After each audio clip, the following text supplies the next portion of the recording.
Good evening all of you. आज मैं class 7th का हिंदी का बाल महाभारत कथा का लेसन 10 लाख का घर समझाने जा रही हूँ। भीमसेन का शारीर बल और अर्जुन की युद्ध कुशलता देखकर दुर्योधन की जलन दिन पर दिन बढ़ती ही गई। यानी कि भीम था जो उसका शारीरिक बल यानी कि वो शरीर से बहुत ताकतवर था, और अर्जुन की युद्ध कुशलता और अर्जुन बाढ़ चलाने में कुशलता, ये दोनों चीज़ों को देखकर दुर्योधन की जो जलन की भावना थी वो दिन पर दिन बढ़ती जा रही थी। वह ऐसे उपाय सोचने लगा कि जिससे पांडवों का नाश हो सके। उसके मन में बस केवल एक ही विचार आता था कि किस तरह मैं पांडवों का नाश कर सकता हूँ। इस कुमंत्रणा में उसका मामा शकुनी और कर्ण सलाहकार बने हुए थे। यानी कि इस पूरे षड्यंत्र में उसके मामा और कर्ण उसको सलाह दे रहे थे। बूढ़े धृतराष्ट्र बुद्धिमान थे और जो उनके पिताजी थे धृतराष्ट्र जी, वो बहुत बुद्धिमान थे। अपने भतीजों से उनको स्नेह भी काफ़ी था। वो अपने भतीजों से प्यार भी करते थे, परंतु अपने पुत्रों से उनका मोह भी अधिक था। लेकिन वो अपने पुत्र से भी बहुत प्यार करते थे।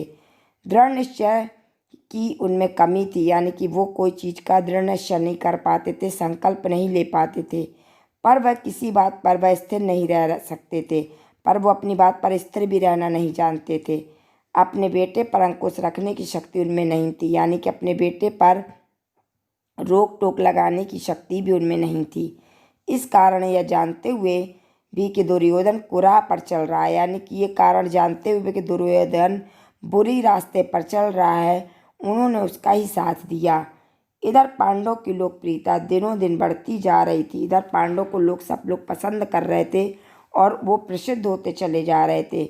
चौराहों और सभा समाजों में लोग कहते कि राजगद्दी पर बैठने की योग तो युधिष्ठिर ही है। जब चौराहे होते या सभाएं लगती तो सारे लोग यही बोलते, सारी जनता यही बोलती कि युधिष्ठिर को ही राजगद्दी पर बैठना चाहिए। वे कहते थे धृतराष्ट्र तो जन्म से अंधे हैं, यानी कि जब से वो पैदा हुए हैं जब से अंधे हैं।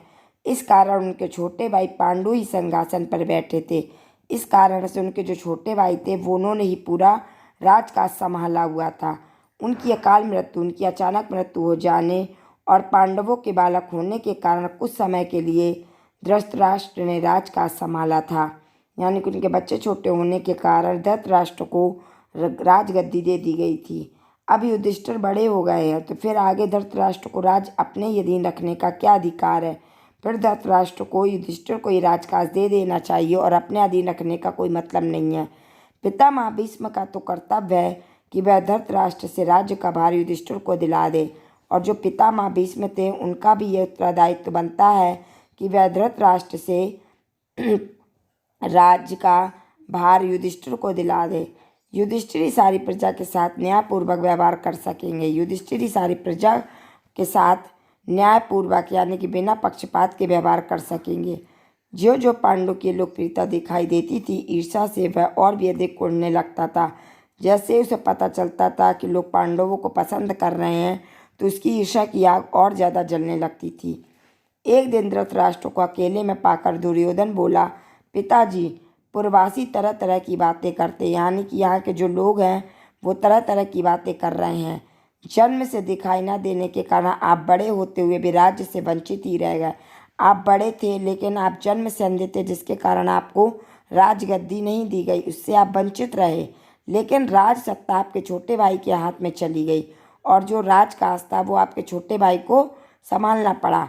अब यदि युधिष्ठिर को राजा बना दिया गया तो फिर पीढ़ियों तक हम राज्य की आशा नहीं कर सकेंगे। लेकिन अगर अब हम युधिष्ठिर को राजा बना देंगे तो हमारी आने वाली जो पीढ़ियां हैं वो हम राज्य की आशा नहीं कर सकेंगे। पिताजी, हमसे तो यह अपमान न सहा जाएगा। वो बोलने लगे, दुर्योधन के पिताजी, हमसे यह अपमान नहीं सह सकेंगे। यह सुनकर राजा धृतराष्ट्र सोच में पड़ गए। बोले, बेटा, तुम्हारा कहना ठीक है, लेकिन युधिष्ठिर के विरुद्ध कुछ करना भी तो कठिन है। लेकिन युधिष्ठिर के विरुद्ध हम क्या करेंगे?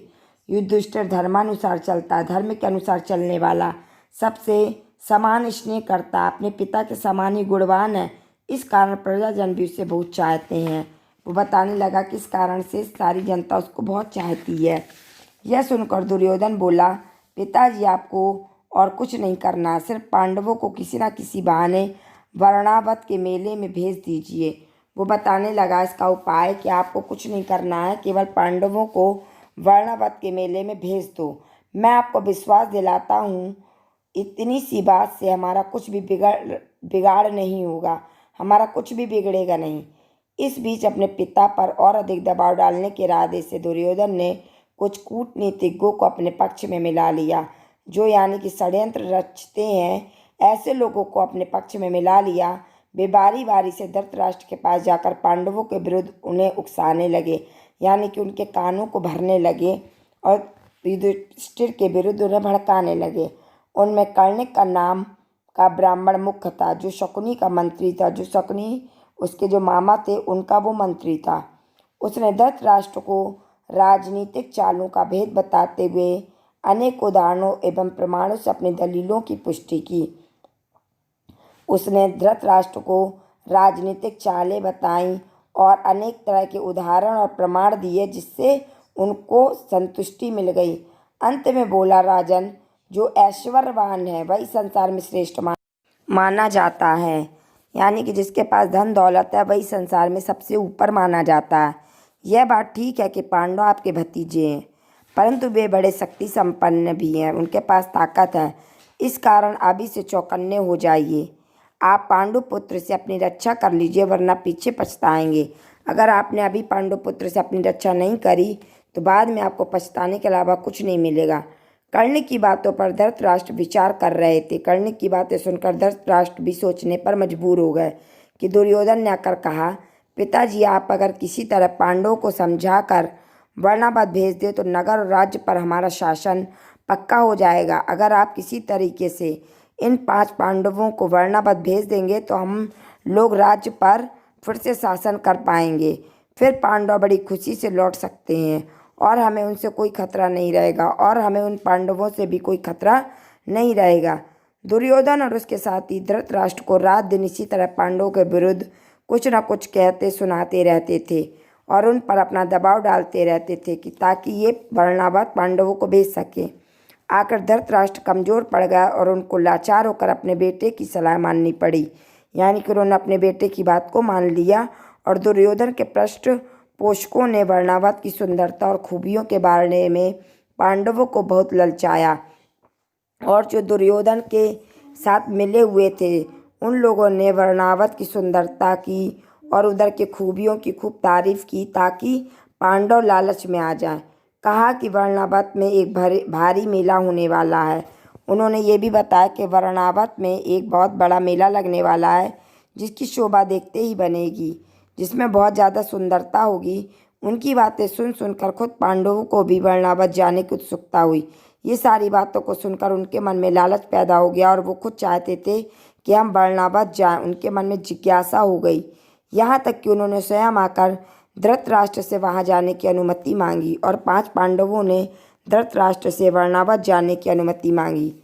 धृतराष्ट्र की अनुमति पाकर पांडव बड़े खुश हुए। जब धृतराष्ट्र ने उन्हें जाने की आज्ञा दे दी तो पांडव बहुत खुश हुए और भीष्म आदि से विदा लेकर माता कुंती के साथ वर्णावत के लिए रवाना हो गए। और उन्होंने भीष्म पितामह से विदा ली और अपनी माता कुंती को लेकर वर्णावत चले गए। पांडवों के चले जाने की खबर पाकर दुर्योधन की खुशी की तो सीमा ना रही। जब उन्हें पता चला दुर्योधन को कि पांडव वर्णावत चले गए हैं तो वो बहुत खुश हुआ।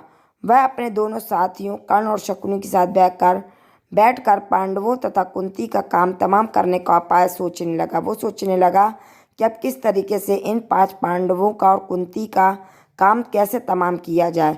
उसने योजना बनानी शुरू की। उसने अपने मंत्री पुरोचन को बुलाकर गुप्त रूप से सलाह दी। उसने अपने मंत्री को बुलाया जिसका नाम था पुरोचन, और उसने उसे गुप्त रूप से सलाह दी और एक योजना बनाई। पुरोचन ने यह सारा काम पूर्ण सफलता के साथ पूरा करने का वचन दिया। पुरोचन जो था उसने कहा कि मैं ये सारा काम अच्छे से सफल करूँगा, और उसका उसने वचन दे दिया और तुरंत वर्णावत के लिए रवाना हो गया, और तुरंत वो भी वर्णावत चला गया। एक शीघ्रगामी रथ पर बैठकर पुरोचन पांडवों से बहुत पहले वर्णावत जा पहुंचा।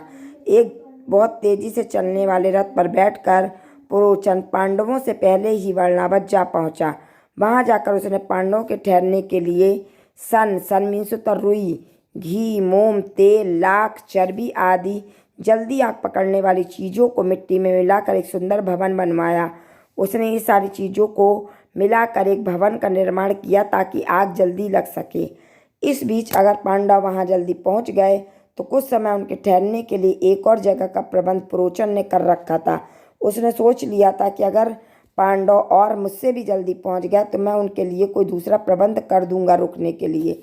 दुर्योधन की योजना यह थी कि कुछ दिनों तक पांडवों को लाख के भवन में आराम से रहने दिया जाए। दुर्योधन ये सोच रहा था कि कुछ समय तक पांडव वहां पर आराम से रहें और जब वो निश्चिंत हो जाए तब रात में भवन में आग लगा दी जाए, जिससे पांडव तो जलकर भस्म हो जाए और कौरवों पर कोई दोष ना लगा सके। कोई ये न कह सके कि कौरवों ने ही पांडवों की जान ली है या पांडवों को मारा है। इसलिए उन्होंने पहले उसको आराम से रहने दिया, उसको निश्चिंत किया, उसके बाद उनको मारने की योजना बनाई ताकि उनके ऊपर दोष ना आ सके। आई होप कि आपको वीडियो समझ में आई होगी। Thank you.